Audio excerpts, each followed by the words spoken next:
Magandang umaga sa lahat. Chares, ang sarap ng pansit ko, no? So, hi guys, good morning di ay sa lahat. Ayan, maaga kaming umalis dahil nanggo-grocery kami dahil magluluto na naman ako. Walang kamatayang luto ng pagkain.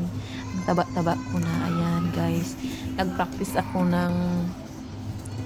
ang pinapabili ng asawa ko. Ayan, yung asawa ko sunod na sunod sa akin. Kasi kailangan ko daw mag-practice kasi pag wala siya, ako na ang mamimili para marunong na ako.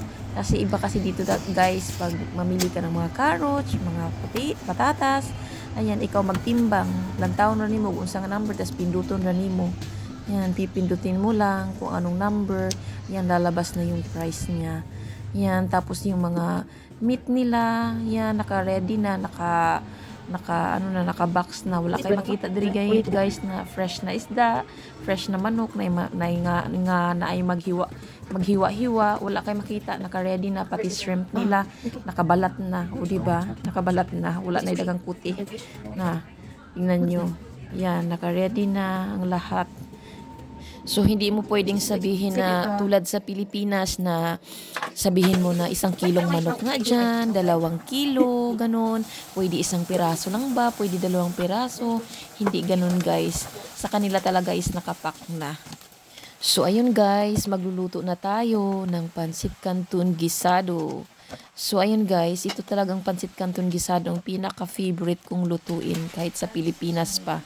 Kahit yung mga kasama ko sa bahay, sa boarding house, talagang, ay nako, walang kamatayang pansit. Pag sinabi kong magpansit tayo ambagan lahat, magpapansit. Dahil nagugustuhan din nila yung pansit ko, chares. Pag nagluluto kasi ako ng canton gisado guys, i-make sure ko talaga na may kunting sauce, yung mamasa-basa pa, chares. Tapos lagyan niyo lang ng oyster sauce. Ay nako, yun talaga ang nagdala ng sarap, ang oyster sauce. So ayun mga guys, sa ngayon, housewife muna tayo, no? Kasi marami pang proseso para makapag-work dito sa Finland.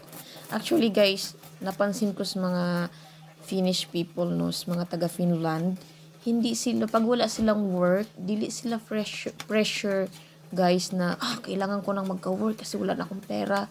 Yan ang napansin ko sa kanila talaga, yung chill lang, yung hindi sila yung napipressure dahil wala silang trabaho.